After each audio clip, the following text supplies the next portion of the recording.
Hello everyone, कैसे हैं आप सब। एक बार पुनः शिव कोचिंग क्लासेस पर स्वागत है। क्लास 11 केमिस्ट्री में बच्चों चैप्टर नंबर 5 के इंपॉर्टेंट क्वेश्चन आंसर करने वाले हैं। चैनल पे पहली बार आए हैं, चैनल को सब्सक्राइब जरूर कर लेना। चलिए शुरू करते हैं। पहला बच्चों, तंत्र क्या है। तंत्र है क्या? ब्रह्मांड का वह विशिष्ट भाग जिसे ऊष्मागतिकी के अध्ययन के लिए चुना जाए, तंत्र यानी काय कहलाता है। मतलब जिस वस्तु के बारे में हम अध्ययन करना चाहते हैं वही ऊष्मागतिकी के अंतर्गत तंत्र कहला जाता है। जैसे एक वस्तु रखा है जिसको हम गर्म कर रहे हैं, वो एक तंत्र है। मान लीजिए कहीं पे बस खड़ा है ना, उसी के बारे में हम अध्ययन करेंगे ऊष्मागतिकी से संबंधित, तो आपका एक निकाय कहला जाएगा, एक तंत्र कहला जाएगा और कुछ भी नहीं है। मतलब दुनिया का कोई भी, जैसे मान लीजिए किसी बर्तन में गैस भरा हुआ है, वो भी आपका एक निकाय हो जाता है। ठीक है, किसी बर्तन में द्रव भरा हुआ है, वो भी आपका एक निकाय कहला जाता है। यानी ब्रह्मांड का कोई भी एक छोटा सा भाग जिसके अंतर्गत हम ऊष्मागतिकी के आधार पर अध्ययन करते हैं बच्चों, वो आपका तंत्र या निकाय कहला जाता है। और तंत्र को छोड़कर जो उसके चारों ओर एक माध्यम होगा वो परिवेश कहला जाता है। तो दो परिभाषाएं क्लियर हो गई। ठीक है, चलिए अगला देखिए, प्रक्रम क्या है। ऐसा प्रक्रम जो किसी ऊष्मागतिकी अवस्था में परिवर्तन कराता है तो उसे ऊष्मागतिकी प्रक्रम के, यहाँ पे क्वेश्चन होना चाहिए ऊष्मागतिकी प्रक्रम क्या है। तो ऊष्मागतिकी से संबंधित जो अवस्था का परिवर्तन कराए वो प्रक्रम। प्रक्रम मतलब एक विधि, जैसे समतापी प्रक्रम, रुद्धोष प्रक्रम, समदाबी प्रक्रम, समायतनी प्रक्रम, उत्क्रमणी प्रक्रम, अनुत्क्रमणी। ये क्वेश्चन आएगा आपका, उत्क्रमणी और अनुत्क्रमणी प्रक्रम। तो एक ऐसा प्रक्रम जिसमें ऊष्मागतिकी के अवस्था का परिवर्तन होगा बच्चों, अपना क्या कहलाएगा, वो ऊष्मागतिकी प्रक्रम कहलाएगा। क्लियर। चलिए आगे चलते हैं। ऊष्माक्षेपी अभिक्रिया, एक ऐसी अभिक्रिया जिसमें बच्चों ऊष्मा उत्पन्न होता है, ऊष्माक्षेपी अभिक्रिया कहलाती है। और लेकिन यदि मान लीजिए किसी पदार्थ में ऊष्मा का अवशोषण होगा, ऊष्मा को ग्रहण करेगा, वो ऊष्मा शोषी अभिक्रिया कहलाएगा। ऊष्मा यदि उत्पन्न हो रहा है तो ऊष्माक्षेपी, ऊष्मा निकाल रहा है ना, इसलिए ऊष्माक्षेपी। लेकिन बच्चों वही ऊष्मा यदि ग्रहण करेगा तो ऊष्मा शोषी अभिक्रिया कहलाएगा। क्लियर, चीजें समझ में आ गई। आगे चले बच्चों, ऊष्मागतिकी का प्रथम नियम। देखो बच्चों यहाँ पर NO है, इसको हमने तोड़ा तो N2 + O2 और यहाँ पर अपना ऊर्जा मुक्त हुआ। तो यहाँ पर बच्चों ये कौन सी अभिक्रिया हो गई, ऊष्माक्षेपी अभिक्रिया हो गई। क्लियर। ऊष्मागतिकी का प्रथम नियम क्या है, समझाइए। देखो बच्चों, ऊष्मागतिकी का प्रथम नियम को ऊर्जा संरक्षण का नियम कहते हैं। देखो बच्चों ये बहुत ही महत्वपूर्ण है, ऊर्जा संरक्षण का भी नियम कहते हैं, बहुत ही महत्वपूर्ण, ध्यान रखिएगा। ये जो अंडरलाइन में कर रहा हूं VBI क्वेश्चन है, इसमें ऊर्जा को ना तो उत्पन्न कर सकते ना तो नष्ट कर सकते, केवल एक रूप से दूसरे रूप में परिवर्तित कर सकते हैं। यही ऊष्मागतिकी का बच्चों प्रथम नियम है। ठीक है, कहने का मतलब यदि मान लीजिए किसी का निकाय का आंतरिक ऊर्जा U1 है, Q ऊष्मा दी जाए, Q ऊष्मा दी जाए तो आंतरिक ऊर्जा बढ़कर U1 से बच्चों U1 + Q हो जाएगा, क्योंकि बढ़कर के प्लस हो गया। और यदि किया गया कार्य W हो तो आंतरिक ऊर्जा बढ़कर U2 के बराबर हो जाता है बच्चों। ठीक है, मतलब यहाँ पे थोड़ा सा यहाँ पे मिसप्रिंट है, मैं आपको बताता हूँ कि टोटल एनर्जी उन्होंने क्या कहा, U2 के बराबर हो गया। अच्छा, मैंने बच्चों किसी निकाय को, भाई पहले प्रारंभिक ऊर्जा उसकी U1 थी, मैंने किसी निकाय को Q या ऊष्मा दिया तो उसमें कार्य भी हुआ W। ठीक है, ये हुआ बच्चों। ये आपका क्या कहता है, निकाय में हम ऊष्मा देंगे तो नष्ट नहीं होगा, केवल रूप बदल सकता है। ऊर्जा ना तो नष्ट होती है ना तो उत्पन्न होती है। यदि किसी निकाय को हम ऊष्मा दे रहे हैं बच्चों तो उसके ऊष्मा में वृद्धि होती जाएगी। प्रारंभिक किसी निकाय की मान लीजिए ऊर्जा U1 थी, हमने Q ऊष्मा दी तो Q ऊष्मा तो ऐड हुआ, लेकिन साथ में उसमें कार्य भी हुआ। कार्य भी एक ऊर्जा है, जो कार्य हुआ वो भी ऊर्जा के रूप में हुआ बच्चों। अब यदि मैं कह दूं U2 - U1 तो आप कहोगे Q + W। अब बच्चों इसको डेल्टा U से रिप्रेजेंट कर दूं तो Q + W। जी हाँ, यही आपके ऊष्मागतिकी का क्या हुआ बच्चों, प्रथम नियम है। एक चीज और रहता है, कभी कभी -W रहता है। यदि मान लीजिए ऊर्जा में कमी हुई, यदि ऊर्जा में कमी हुई तो यही चीज जो समीकरण है Q - W हो जाता। क्यों? क्योंकि ऊर्जा में कार्य किया तो ऊर्जा में हो सकती है वृद्धि भी हो सकती है ऊर्जा में कमी भी हो सकती है। दोनों कंडीशन तो हो सकता है ना प्यारे बच्चों। तो ऊर्जा में वृद्धि भी तो हो सकती है, ऊर्जा में कमी तो भी हो सकती है। ऐसा नहीं है कि हमने ऊष्मा दिया तो कार्य हुआ, कार्य होने पर ऊर्जा में कमी भी हो सकती है और वृद्धि भी हो सकती है। ठीक है, तो ये दोनों चीज आप लोगों को माइंड में सेट रखना है कि प्रारंभिक ऊर्जा आंतरिक ऊर्जा U1 थी, Q ऊष्मा दे दी हमने तो बढ़कर U1 प्लस Q हो गया। लेकिन यदि कार्य W हो तो आंतरिक ऊर्जा बढ़कर U2 हो गया बच्चों। हमने U1 था, U1 प्लस Q है, ये बढ़कर हुआ, लेकिन W कार्य किया गया तो बच्चों और भी बढ़ गया, तो बच्चों U2 बराबर हो जाता। ये थोड़ा सा यहाँ पे गड़बड़, मैं आपको यहाँ पे बता देता हूँ कि U2 बराबर कितना हो जाएगा, U1 plus Q plus W। बच्चों अब U2 माइनस U1 बराबर Q प्लस W, तो यहाँ पर डेल्टा U बराबर Q प्लस W, या प्यारे बच्चों डेल्टा U बराबर Q माइनस W। तो दोनों समीकरण देखने को मिलता है, तो बाद में परेशान नहीं होंगे आप लोग, है ना। चलिए आगे चलते हैं। क्वेश्चन अपना है जल वाष्प, जल तथा बर्फ में किसका एंट्रॉपी अधिक है और क्यों। तो बच्चों एंट्रॉपी अनियमितता की माप है ना। ठोस अवस्था में अणु पूर्ण रूप से व्यवस्थित होते हैं, इसलिए इसकी एंट्रॉपी न्यूनतम होगी। बोला जो जितना अनियमितता होगी, जिसमें जितना अव्यवस्था होगी, है ना, जो जितना केयरलेस पर्सन होगा उसकी एंट्रॉपी उतनी अधिक होगी। तो बाबू ये बताओ यार, ठोस द्रव गैस में कौन सबसे ज्यादा केयरलेस होगा? वो गैस ही तो है साला जो इधर उधर भटकेगा। बाकी दिन बात करें ठोस द्रव गैस में, ठोस जो है बच्चा वो पूर्ण रूप से ठोस है, वो व्यवस्थित रहता है, उसकी एंट्रॉपी न्यूनतम होगी, है ना। सबसे कम एंट्रॉपी आपके ठोस अवस्था में होगी, मतलब बर्फ में सबसे कम एंट्रॉपी, उससे ज्यादा थोड़ा जल, और सबसे ज्यादा एंट्रॉपी जल वाष्प जो गैस अवस्था में, क्योंकि वो अनियमितता, जितनी अनियमितता होगी, जितना वो बेतरतीबी घूमेगा, जितना इधर उधर नाचेगा, उसकी एंट्रॉपी उतनी अधिक होगी। हेस का नियम बताओ बच्चों। हेस का नियम ये बताया कि अभिक्रिया संपन्न हम करा रहे हैं, चाहे एक डायरेक्ट करा दो चाहे 2-3 स्टेप में करा दो, मात्रा उतना ही रहेगा। हेस नियम ने अपना सन 1840 में एक नियम दिया। इस नियम के अनुसार यदि कोई रासायनिक परिवर्तन दो से अधिक विधियों से या एक ही पद में से संपूर्ण हो जाए, है ना, उत्पन्न अथवा अवशोषित ऊष्मा की मात्रा स्थिर रहती है, चाहे परिवर्तन किसी विधि से करें।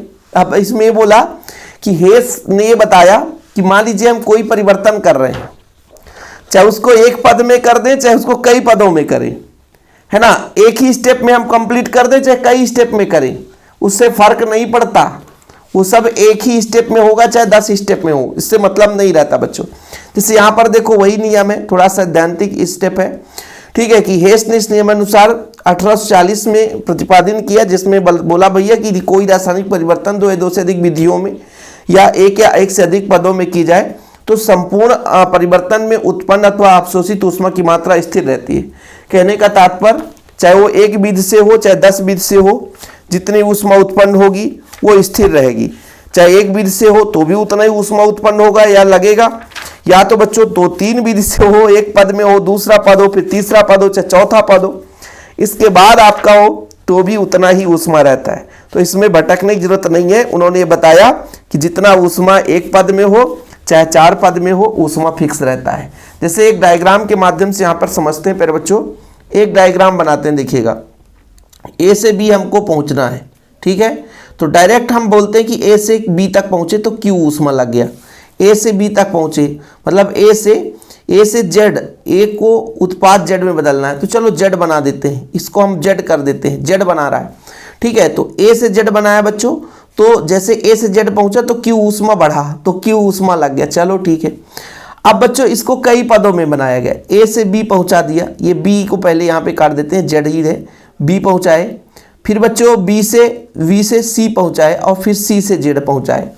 अब इसमें पहले यहाँ पे Q1 ऊष्मा लगा, ये Q2 ऊष्मा और Q3 ऊष्मा, मतलब प्यारे बच्चों ए के बाद जब बी पर पहुंचा तो ऊष्मा बढ़ गया, तो Q1 हो गया, जुड़ गया, फिर बच्चों सी, तो बी पे आगे Q2, फिर ये Q3, यानी टोटल जो Q ऊष्मा है Q1 plus Q3 plus Q1 plus Q2 plus Q3 के बराबर होगा।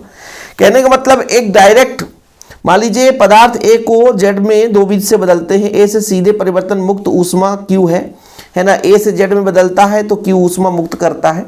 लेकिन बच्चों यदि हम बात करें ए से जेड पहुंचे 3 विधि से, 3 पद में हुआ, ए से बी, बी से सी, फिर सी से जेड, तो लेकिन इसमें सब में ऊष्मा Q1 Q2 Q3 निकला, मतलब इतना ऊष्मा निकल रहा है, तो ये एक पद में जितना ऊष्मा निकला ये 3 पदों में ऊष्मा निकला, उसका योग बराबर होगा, उसका योग नियत रहता है, यही है इसका नियम। उसका कहना चाहे एक पद में करो चाहे आप 5 पद में करो, हम भाई वही चीज है, ठीक है ना बाबूजी। ऊर्जा संरक्षण का नियम क्या है? अरे अभी तो पढ़ा लिए ना सर, बार बार वही क्या कर रहे हैं। ऊष्मागतिकी का प्रथम नियम तो ऊर्जा संरक्षण का नियम, क्वेश्चन भले बदल जाए, ऊष्मागतिकी का प्रथम नियम वही है, ऊर्जा को ना तो नष्ट कर सकते ना तो उत्पन्न कर सकते। केवल हम इसका क्या कर सकते हैं, केवल हम इसका बच्चों क्या चेंज कर सकते हैं, रूप चेंज कर सकते हैं, बस, है ना। जो चीज अभी आपको हमने समझाया, देखो यहाँ पे माइनस, ये ठीक है, यहाँ पे ठीक लिखा है, मिसप्रिंट हो गया। यहाँ पे मिसप्रिंट कैसे हो गया, जिस बच्चे को हम टाइपिंग करने के लिए बोलते हैं वो थोड़ा सा मिसप्रिंट कर देता है। चलो, तो ये अपना थोड़ा सा, ये अपना बताए तो वही चीज़ है बच्चों, है ना। बाकी ये बताओ आंतरिक ऊर्जा किसे कहते हैं यार बबुआ, बताओ आंतरिक ऊर्जा बता दो आप लोग। आंतरिक ऊर्जा है क्या, देखो भाई, कोई पदार्थ है, उसके पास कुछ ऊर्जा हुई, हमने कुछ दे दिया, वो कहीं गति कर रहा है, घूर्णन कर रहा है, कंपन कर रहा है, स्थानांतरण हो रहा है, इलेक्ट्रॉन उसमें गति कर रहे हैं, नाविकों के बीच ऊर्जा, टोटल सबके ऊर्जा का हम जोड़ दें तो आपका टोटल निहित ऊर्जा आंतरिक ऊर्जा के मान के बराबर होता है। प्रत्येक पदार्थ के अंदर ऊर्जा की कुछ मात्रा निहित रहती है जो उस पदार्थ की रासायनिक प्रकृति, ताप, दाब व आयतन तथा भौतिक अवस्था पर निर्भर करती है। इसे ही आंतरिक ऊर्जा कहते हैं। मतलब किसी भी अणु के पास यानी पदार्थ है, उसके अंदर टोटल निहित ऊर्जा, वो बच्चों आपकी आंतरिक ऊर्जा कहलाती है। ये जो आंतरिक ऊर्जा है विभिन्न प्रकार की ऊर्जाओं के योग के बराबर होता है, जैसे घूर्णन ऊर्जा, कंपन ऊर्जा, स्थानांतरण ऊर्जा, इलेक्ट्रॉनिक ऊर्जा, नाभिकीय ऊर्जा और अणुओं के बीच जो आकर्षण बल है बच्चों, ये पूरा ऊर्जा है ना।